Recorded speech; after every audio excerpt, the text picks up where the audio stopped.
Don't need that falling on the barn. What types of trees are easiest to take down? One's not over the buildings. Hi guys, this is Cindy from Part-Time Permies, and I'm with Gabe from Gabe's Tree Service, whose team has been helping us out a lot, taking out some trees back here, and in back of our house, you do the tree services by climbing. Yep, climber year round, so we don't stop. How did you get into doing the tree services? I mean, as a kid, we cut trees and firewood, you know what I mean, for my parents and stuff growing up. And then as I, got into like my later teens and early 20s, then I started to do work with other tree guys. One old timer that I knew, he kind of took me under his wing and, started teaching me all the knots and stuff like that. The first tree I ever went up was like January or February in a blizzard. It's like a snowstorm. We were doing some logging for some loggers, and we had to go up and take the top out of some big walnuts. Nice. The guy who was teaching me was a pretty big fella, kind of looked like a bear climbing the tree. I mean, he's a big fella. So watching him try to get that tree's huffing and puffing, I said, "Well, Jairus, I think I can do that." He said, "Are you sure?" I said, "Yeah, I think so." Well, from then on, I just was climbing. And this one here, I came in from the back side to help keep extra meat in there to help fold it up because it had a hard lean over the barn. So.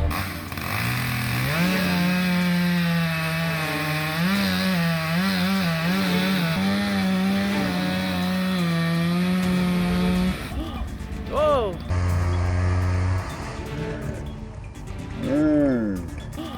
Whoa! Oh. Don't need that falling on the barn.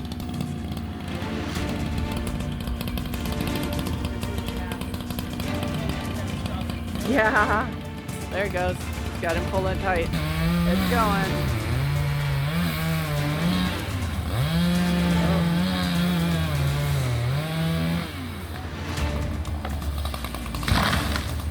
Wow.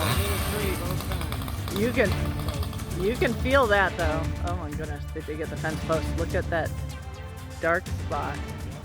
So that one was a little exciting, right? That was exciting. The one I caught on camera was the one that almost went the wrong way. But it went down where you wanted it to. Right where we needed it. And there was fence posts in these. Every one of them. Yeah? Every one of them's got fences. No, one didn't have it yet. Oh my goodness. Every other one's got fences. So. Oh, of course. Best kind of oak tree to try to sell. Yeah. The white oak. Yeah. The white oaks all have fence posts in them. Yep. Thank you. That was an awesome save. Yep. Well, I'm glad I caught one of the trees. I did not mean to catch the one that had the issue. Yeah, because you can't predict everything no matter what, It's right? How often do you have? That doesn't usually happen. That doesn't usually. That was a knot slip. Knot slip. Have you ever had any issues with like when you're up in the trees or anything? Well, I mean, I've been electrocuted and I've been hit by chunks of wood and I've had some issues. Everybody does if you're in a tree long enough. How long have you been doing it now? For myself since 2009, so 15 years. Okay. So for myself, before that I worked for a few other tree companies and that for a few years prior. So. And a good apprenticeship, basically. Yes, it's mostly just about structures and things.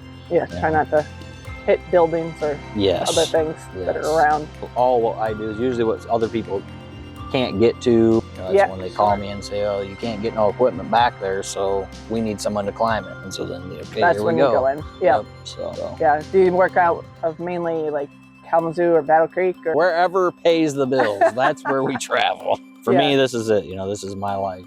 I'll probably be in the trees for as long as I possibly can.